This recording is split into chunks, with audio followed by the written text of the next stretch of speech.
का रिजल्ट जारी होने के बाद फिर क्रेडिट लेने की होड़ मची हुई है। नेता प्रतिपक्ष तेजस्वी यादव ने सोशल मीडिया पर पोस्ट करते हुए एक बड़ा बयान जारी किया। तेजस्वी ने शिक्षकों की बहाली को अपनी उपलब्धि बताया है। तेजस्वी ने शिक्षकों को बधाई देते हुए उन्होंने कहा है कि देश के इतिहास में पहली बार हमने पिछले साल आज ही के दिन 2 नवंबर 2023 की ऐतिहासिक तारीख को रिकॉर्ड बनाते हुए गांधी मैदान से एक साथ 1,20,336 नव नियुक्त शिक्षकों को नियुक्ति पत्र दिया था और उन्होंने 17 महीने के कार्यकाल का जिक्र किया और ये दावा किया कि नियुक्ति प्रक्रिया के जो मापदंड स्थापित किए गए उससे लाखों अभ्यर्थियों को लाभ मिलता रहेगा।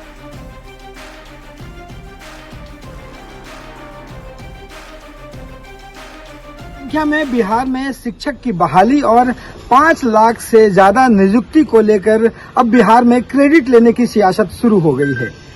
एक तरफ जहां नीतीश कुमार तमाम नियुक्तियों को लेकर के अपनी उपलब्धि बताते हैं, वहीं तेजस्वी यादव ने अपने सोशल मीडिया पे पोस्ट कर इसे अपनी उपलब्धि करार दिया है।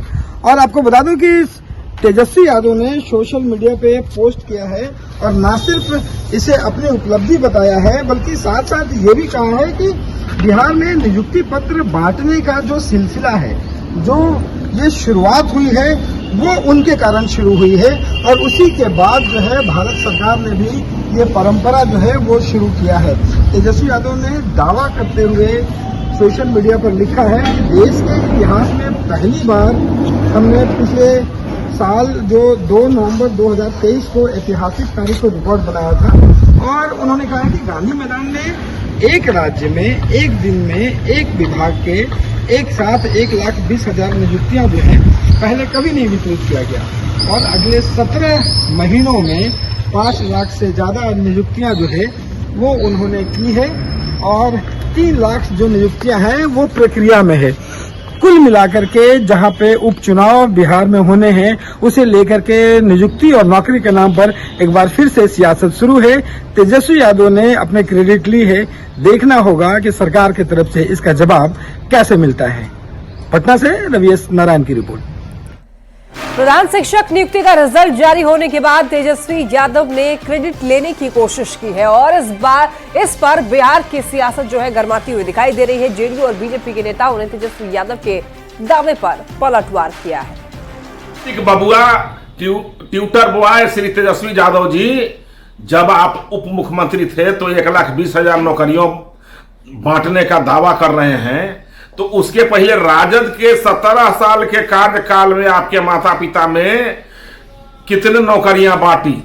1,17,000 लोगों को, टीचरों को बेरोजगार करने का काम किया था, पलायन कराने का काम किया था, भय से डर से बिहार छोड़ करके भागने का काम किया था। अच्छे अच्छे डॉक्टर, इंजीनियर, बिजनेसमैन सब बिहार छोड़ करके भागे थे। अरे धन्य मनाइए माननीय मुख्यमंत्री श्री नीतीश कुमार जी को कि जो आप पर कृपा करके, आपके पिता पर दया करके आपको उप मुख्यमंत्री बना दिए। तेजस्वी यादव झूठ का सहारा लेकर के राजनीति कर रहे हैं, झूठ का सहारा कर अपने को यशोगान में लगे हुए हैं। पूरा बिहार और देश दुनिया जानता है कि नीतीश कुमार जी ने बिहार में नियुक्ति के मामले में सारे रिकॉर्ड तोड़ चुके हैं और नौकरी मतलब नीतीश सरकार। महागठबंधन की जब सरकार थी तो बिहार के युवाओं के सपनों को पंख देने का काम थोक भाव में नौकरियां बांट के किया। गांधी मैदान इसका साक्ष्य है। पूरे देश में चर्चा की विषय बन गई थी और यही नहीं, देखा देखी देश के प्रधानमंत्री ने भी नौकरी की नियुक्ति पत्र एक मेला के रूप में लगा के बांटा। और ये सच है कि महागठबंधन की सरकार पहले भी प्रतिबद्ध थी, अभी भी प्रतिबद्ध है कि बिहार में नौकरी का सृजन होगा और करके रहेंगे। ये एनडीए की सरकार तो कॉपी कैट है, ये तो गाल बजाने का काम करते हैं। इन्होंने तो हमारे दी हुई जो योजनाएं थी उसी पे ये आज फीता काट रहे हैं और नाम ले रहे हैं। जेडीयू प्रवक्ता नीरज कुमार ने आरजेडी अध्यक्ष लालू प्रसाद को लेकर के तेजस्वी पर सवाल खड़े किए। नीरज कुमार ने कहा है कि आखिर लालू प्रसाद को राजनीतिक रूप से किसने नजरबंद किया है। लालू प्रसाद ना तो बिहार में हो रहे उपचुनाव में नामांकन में गए और ना ही झारखंड प्रचार में भेजे गए। लालू पटना में घूमते हुए दिखाई पड़ते हैं, मरीन ड्राइव जाते हैं, लेकिन उन्होंने चुनाव से क्यों दूरी बनाए रखा। लालू प्रसाद यादव आज भी सक्षम है, पर नजर बंद करने के पीछे क्या कारण है, इसका जवाब तेजस्वी यादव को देना चाहिए। माननीय तेजस्वी यादव जी, यह बताइए कि राष्ट्रीय जनता दल के स्टार प्रचारक में माननीय लालू प्रसाद जी हैं। बिहार में नामांकन में नहीं उनकी उपस्थिति हुई महागठबंधन के उम्मीदवार के लिए, झारखंड में उनकी उपस्थिति नहीं, तो आखिर किसने लालू प्रसाद जी को राजनीतिक रूप से नजरबंद कर डाला है? इस तथ्य का जरूर खुलासा होना चाहिए। लालू जी क्या असक्षम हो गए? लालू जी सक्षम हैं। लालू जी पटना की सड़कों पर घूमते हैं, मीडिया के साथी बताते हैं कि मेरिन ड्राइव घूमते हैं, वो महुआ बाग जाते हैं। आखिर किसने रोक रखा है लालू जी को? तेजस्वी यादव पर लालू प्रसाद को नजरबंद करने का आरोप जेडीयू के मुख्य प्रवक्ता नीरज कुमार ने लगाया है और इस आरोप के बाद बिहार की सियासत फिर गर्माती हुई दिख रही है। आरजेडी ने जेडीयू के आरोप पर कड़ा पलटवार किया, तो वहीं बीजेपी ने जेडीयू के आरोप का समर्थन किया है। बातें आप कहते हैं, इसमें सच्चाई कहीं नहीं है।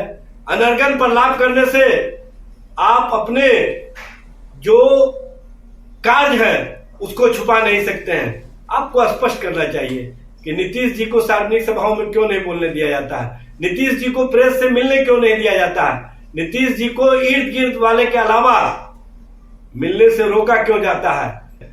लालू जी चुनाव प्रचार में भी जाएंगे और चुनाव में भारतीय जनता पार्टी, जनता दल यू और डबल इंजन सरकार को बिहार में भी परास्त करेंगे, झारखंड में भी परास्त करेंगे।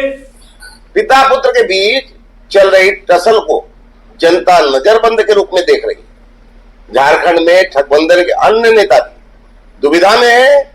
जहां तेजस्वी को कोई वैल्यू नहीं मिल रहा है, कटोरा लेकर याचना देख सीएम हेमंत ने कुछ सीट दिया जहां राजद प्रत्याशी के जीतने की कोई उम्मीद नहीं।